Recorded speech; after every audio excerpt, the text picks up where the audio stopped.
By early 1945, the Eastern Front had transformed from a vast shifting battlefield into a single narrowing corridor, a direct path toward Berlin. The Red Army, hardened by 4 relentless years of devastation, now stood on the very threshold of the Reich. Cities that once seemed unreachable, Warsaw, Minsk, Kiev, now lay behind them like stations on a long, bloody railway toward destiny. Snowmelt turned the roads into rivers of mud, but the Soviet advance did not slow. Every soldier knew the same truth. This was the final march. The scale of the operation was unprecedented. Marshal Zhukov and Marshal Konev commanded millions of troops stretched across a front hundreds of kilometers wide.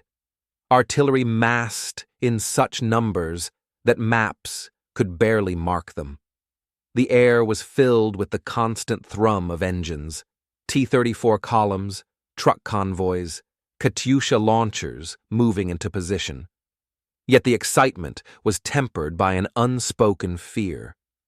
Rumors spread that the Germans were preparing a last stand.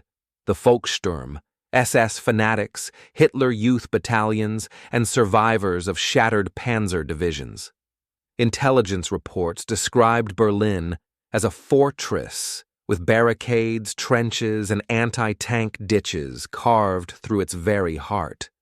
For Soviet soldiers who had survived Stalingrad, Kursk, the winter retreats, and the brutal counter-offensives, the approach to Berlin felt surreal.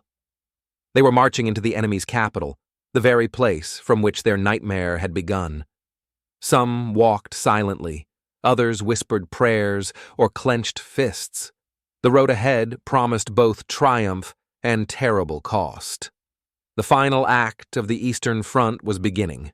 As the Red Army moved westward, every soldier carried a private memory, a burned village, a murdered family member, a winter of retreat under enemy fire. These memories hardened their resolve. Berlin was more than a city. It was the symbol of every wound inflicted upon their homeland. Soviet propaganda posters showed the Reichstag crowned with a red flag, but in the minds of soldiers, victory meant something simpler: justice. Yet rage could not replace discipline. Commanders reminded troops that the final push required precision and endurance. Logistics officers fought to keep supply lines functioning across hundreds of kilometers of ruined roads. Medical units braced for casualties they knew would be catastrophic. Nearly everyone understood. The last phase of the war would be the most brutal. In nearby villages, civilians watched the passing Soviet columns with a mix of relief and terror. Some offered water or shelter, others hid, terrified of reprisals. The air smelled of damp soil, smoke, and the first hints of spring. Above, Allied bombers thundered toward German cities, their contrails crossing the sky like white scars. Inside Berlin, Nazi officials insisted that the city was impregnable. Hitler demanded that every man, woman, and child fight to the last bullet. But privately, many German officers knew the truth. The Red Army was coming like a tidal wave, and nothing could withstand its momentum. For Soviet soldiers, the city represented a dream 4 years in the making. But dreams in war were dangerous. The closer they marched to Berlin, the more they sensed the scale of the storm awaiting them. January 12, 1945. At dawn, the silence broke. The Soviet offensive began with one of the most concentrated artillery barrages in history.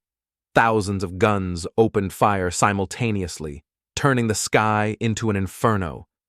The ground trembled like a living creature. German trenches disintegrated under the weight of shells. Communication lines vanished in seconds. Soldiers who had survived years of war said they had never witnessed destruction on such a scale. Behind the barrage came the infantry, the armor, and the unstoppable rhythm of the T-34s. The Red Army moved with clockwork precision. Engineers threw bridges across the Vistula River under fire. Assault groups stormed bunkers and trench lines with flamethrowers and grenades.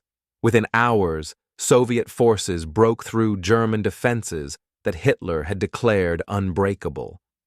The advance was so rapid that many German units simply dissolved. Officers abandoned maps because the front was moving too fast for planning. Whole towns fell in a single day.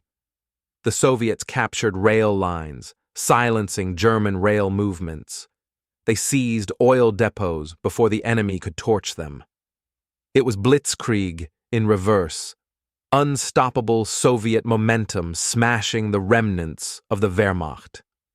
In the frozen forests, among shattered columns of panzers and burned-out trucks, Soviet soldiers pushed forward without rest. Berlin was only 70 kilometers beyond the Oder. The road, once impossibly long, now unfolded before them like a promise carved in ice and fire.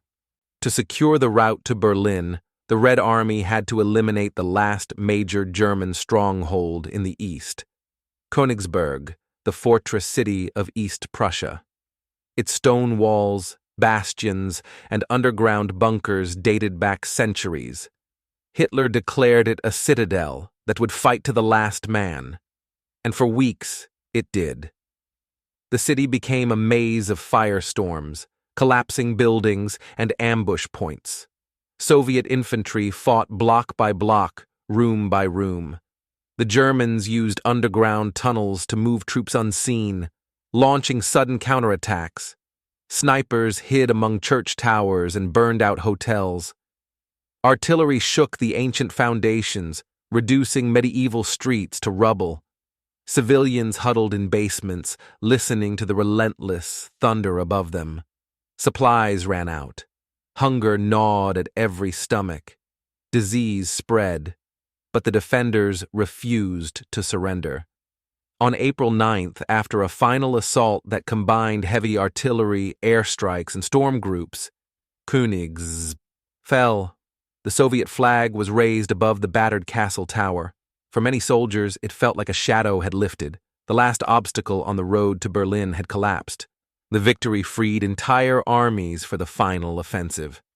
The path toward the German capital was now wide open. The Oder River was the last natural barrier before Berlin, a wide, fast, frigid body of water guarded by entrenched and desperate German units. Hitler ordered that the Soviets be stopped at all costs. Behind the river lay the approaches to Berlin. Beyond it, the heart of the Reich.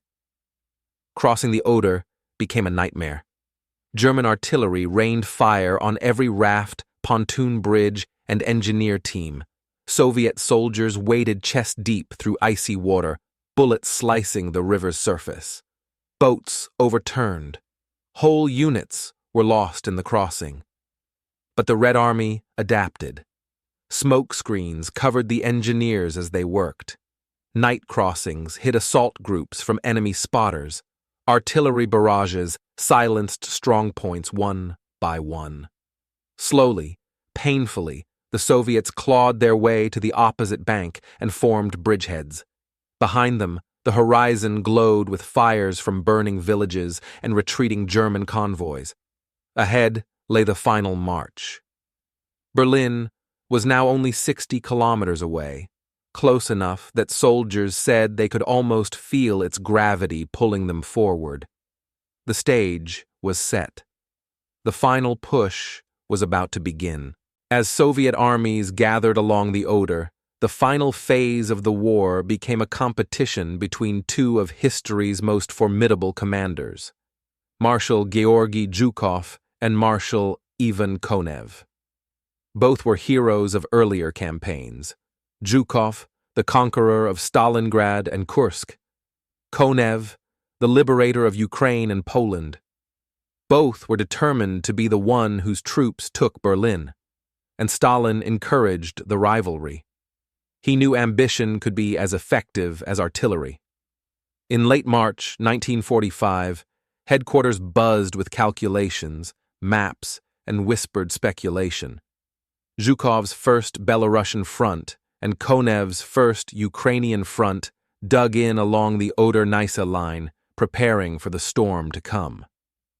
Each commander received separate orders to push straight toward the capital, but only one would be allowed to claim the honor of capturing it. The rivalry sharpened the focus of every unit. Zhukov planned a massive direct assault from the north, relying on overwhelming artillery and shock infantry. Konev aimed for a sweeping maneuver from the south, intending to encircle Berlin and cut off retreating German forces. Staff officers worked day and night, overlaying operations on maps so large they covered entire tables. Weather reports, reconnaissance photos, intercepted German communications, every detail fed into the two titanic strategies. Yet both marshals understood the cost. Berlin was a fortress city protected by SS divisions, Volkssturm battalions, and desperate remnants of the Wehrmacht. Hitler ordered every street defended, every bridge was mined, every child over 12 given a rifle. On the eve of the assault, soldiers rested in trenches and forest clearings, cleaning weapons, writing letters, staring into the flames of small concealed fires. Officers paced between units, issuing last-minute instructions. Somewhere across the river, Berlin waited, a city doomed by its leader, yet defended with fanatical resolve. The commanders stood ready. The rivalry was set. The final battle approached, April 16, 1945. Before dawn, the world lit up. Zhukov opened the assault on Berlin with an artillery barrage so immense that veterans swore it turned night into day. Hundreds of searchlights flicked on, creating a blinding white horizon intended to illuminate the battlefield. But the plan backfired. The lights silhouetted Soviet troops, exposing them to German fire. The Seelow Heights, a natural ridge east of Berlin, bristled with MG-42s, anti-tank guns, and entrenched infantry. The Germans fought like men with nothing left to lose. Soviet units advanced through thick mud churned by countless shells. Tanks bogged down, infantry stumbled through crater fields, and German counterattacks erupted from hidden bunkers. Casualties mounted fast. The heights became a killing ground where minutes felt like hours. For the first time since the Vistula-Oder offensive, the Red Army's unstoppable momentum seemed to hesitate. But Zhukov adapted. He threw reserve tank armies into the fray, ordering frontal assault supported by close-range artillery fire. Engineers crawled forward under fire to clear minefields and repair roads. Gradually, painfully, the German line began to bend. Smoke covered the ridge, trenches collapsed, defensive guns fell silent one by one. By the evening of April 16th, Soviet troops had gained a foothold. By April 17th, they had pushed through. On April 18th, the German defense finally cracked. The road to Berlin lay open. The cost was staggering, tens of thousands of casualties in a battle that lasted only days. But there was no turning back. The Red Army poured westward with renewed fury. Once the Seelow Heights fell, the German defensive system began to disintegrate. Soviet tanks rushed through gaps in the lines, overrunning command posts and supply depots before defenders could react. Roads filled with refugees, retreating soldiers, and burning vehicles. Chaos replaced order in what remained of the Wehrmacht's eastern armies. Soviet reconnaissance units reported scenes bordering on surreal. Battalions without officers, artillery crews firing their last shells before surrendering, and Volkssturm fighters, old men and teenagers, attempting to hold crossroads against armored divisions. The war had become a tidal wave of collapse, and Berlin was the shore upon which it would crash. Yet danger remained. SS divisions launched sudden ambushes from forests and towns. Pockets of resistance fought with suicidal determination. Snipers hid in church towers. Anti-tank teams waited behind ruined walls. But nothing could slow the Soviet advance. Tank brigades maneuvered around strong points. Infantry cleared buildings with grenades and flamethrowers. Artillery marched forward kilometer by kilometer. As Soviet columns passed through towns, civilians emerged cautiously. Some relieved, others terrified. Many had spent weeks in basements, surviving on scraps. Now they watched the Red Army roll through streets that had once echoed with Nazi rallies. By late April, Soviet armies had encircled Berlin. The city was cut off. The last chapter had begun. April 20th, Hitler's birthday, marked the moment the noose tightened. Konev's forces swept from the south, capturing towns along the Elbe and smashing the last organized German formations. Zhukov's units pushed from the east and north. The two massive fronts met southwest of the city, closing the ring around Berlin. Inside the capital, panic erupted. Civilians flooded the U-Bahn tunnels seeking shelter. Nazi officials burned documents in frantic attempts to erase evidence. SS officers issued desperate orders, moving units from street to street in a futile attempt to delay the inevitable. The city groaned under Allied air raids and artillery shells that fell day and night. Soviet units prepared for urban warfare. Commanders briefed assault groups on street fighting tactics: move through buildings, not streets, use basements to approach strong points, keep tanks close to infantry, avoid intersections where Panzerfaust teams, lurked artillery batteries, targeted key intersections and government buildings. Katyusha rockets screamed across the sky, shaking entire districts. From rooftops, Soviet spotters saw the burning skyline of Berlin, a jagged silhouette of shattered concrete and rolling black smoke. Soldiers whispered that the war's heart was breaking along with the cities. The final assault was imminent. The Reich had nowhere left to retreat. The battle for Berlin began with a roar that seemed to rip the world apart. Soviet artillery unleashed a storm of steel, crushing barricades, collapsing buildings, and burying defenders under mountains of debris. Infantry surged forward behind tanks, advancing through clouds of dust and smoke. Each street became a battlefield of its own, a labyrinth of rubble, flames, and ambushes. Panzerfaust teams attacked from cellars and attics, forcing Soviet tanks to fight at point-blank range. Assault groups cleared buildings floor by floor, using grenades, submachine guns, and flamethrowers. Snipers hid behind broken statues and in the skeletons of trams. Tram rails glowed red from fire. Glass crunched under boots, like ice. Civilians cowered in basements, clutching children as the ground shook from endless bombardment. Some tried to flee through sewers, only to find tunnels flooded or filled with gas. Others wandered the streets in shock, unable to comprehend the scale of destruction. The smell of smoke, cordite, and burning wood hung heavy over the city. Despite horrific resistance, Soviet units pressed forward. They advanced along the Spree River, across shattered bridges, through parks that had become graveyards of tanks.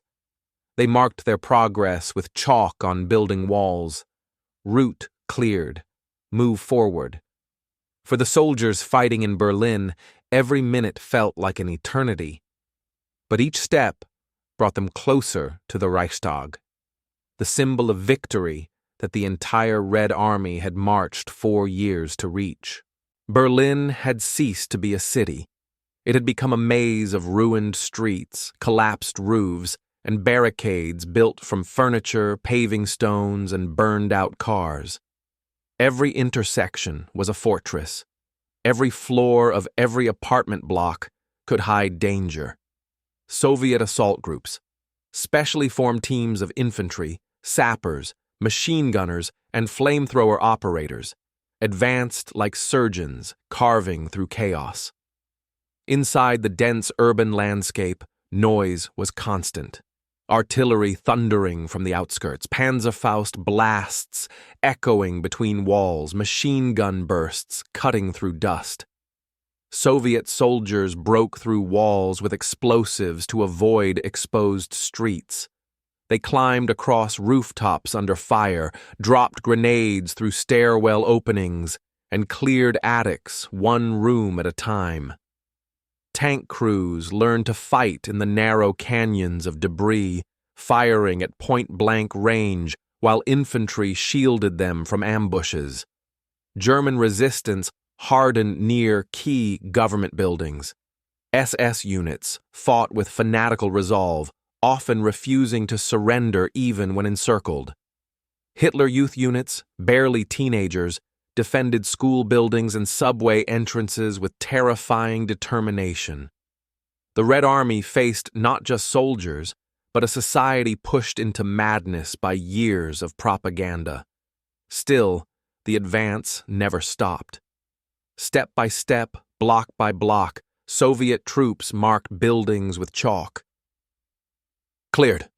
Move forward. Observers on rooftops guided artillery fire to silence stubborn strongpoints. Entire battalions disappeared into the stone labyrinth, emerging hours later covered in soot and brick dust, exhausted, but victorious. Berlin was bleeding out. The center of the city, and the Reich itself, was beginning to crumble.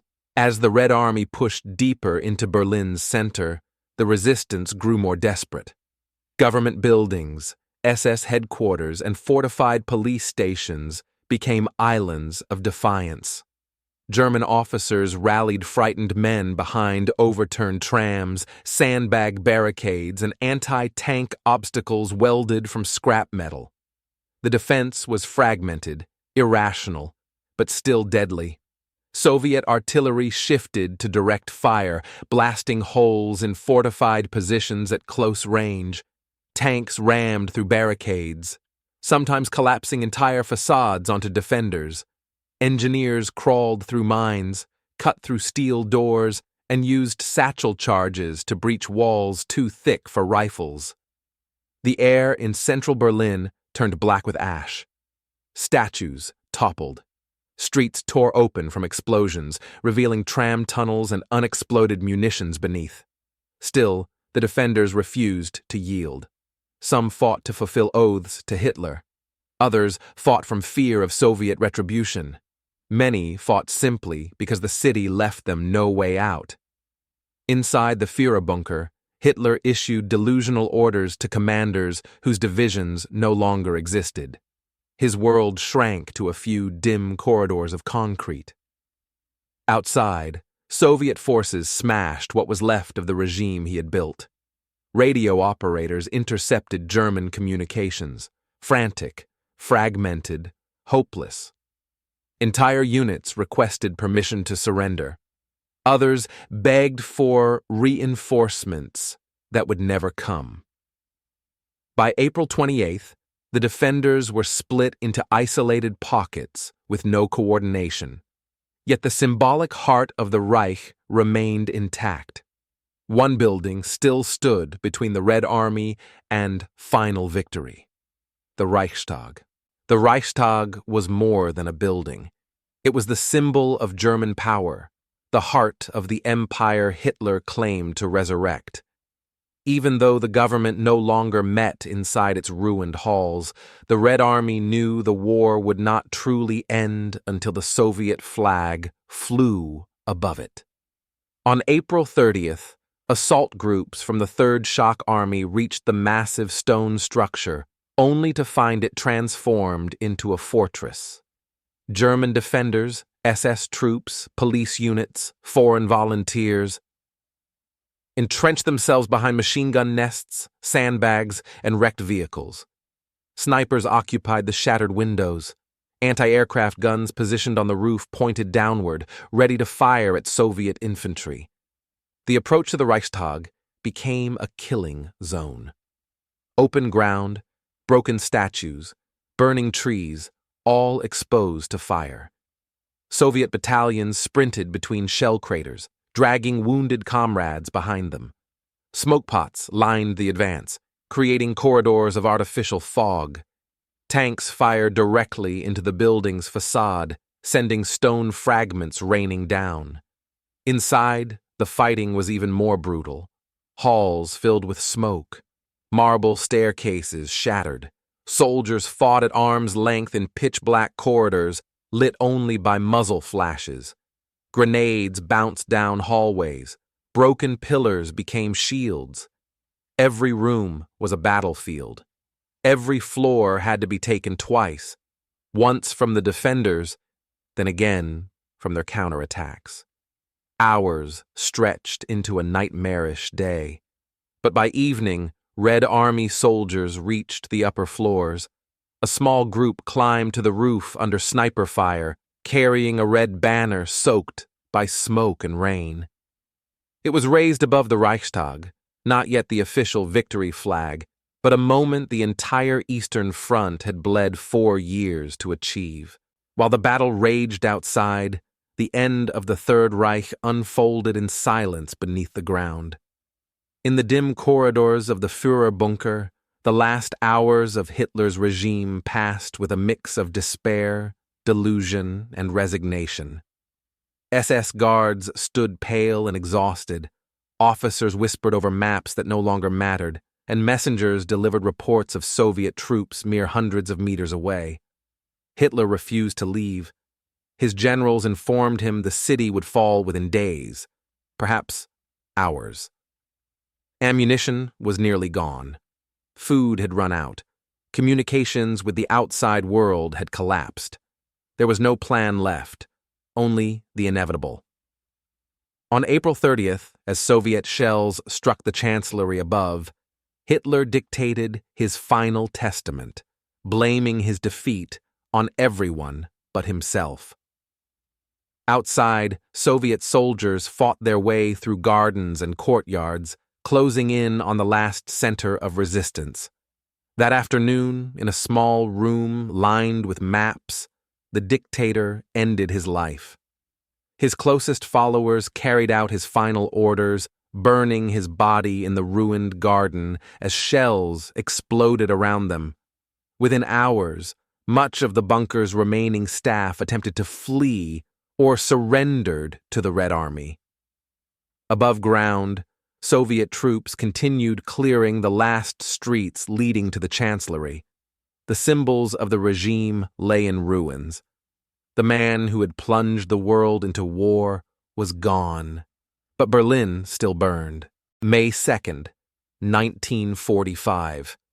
It ended not with a final explosion, but with silence. After days of relentless fighting, the remaining German forces in Berlin surrendered.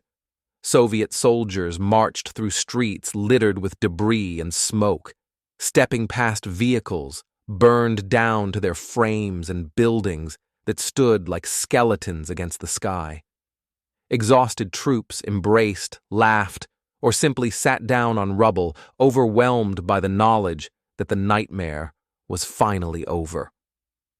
Messages crackled across radios. Berlin is taken. Across the front, entire armies paused. For them, this was not just victory. It was the culmination of 4 years of unimaginable sacrifice.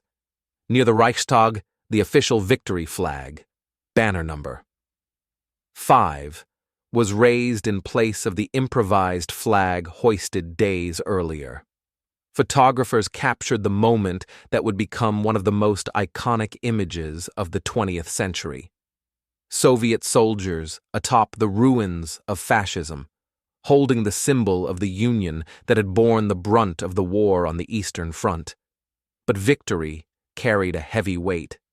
Millions were dead. Cities lay in ruins. families shattered. Soldiers who survived felt joy tempered by sorrow. Many wept openly, not just for triumph, but for those who had marched beside them and never returned. Yet in that moment, one truth resonated across Europe. The war in the East was over. The road to Berlin, the brutal, bloody, unstoppable march, had come to an end.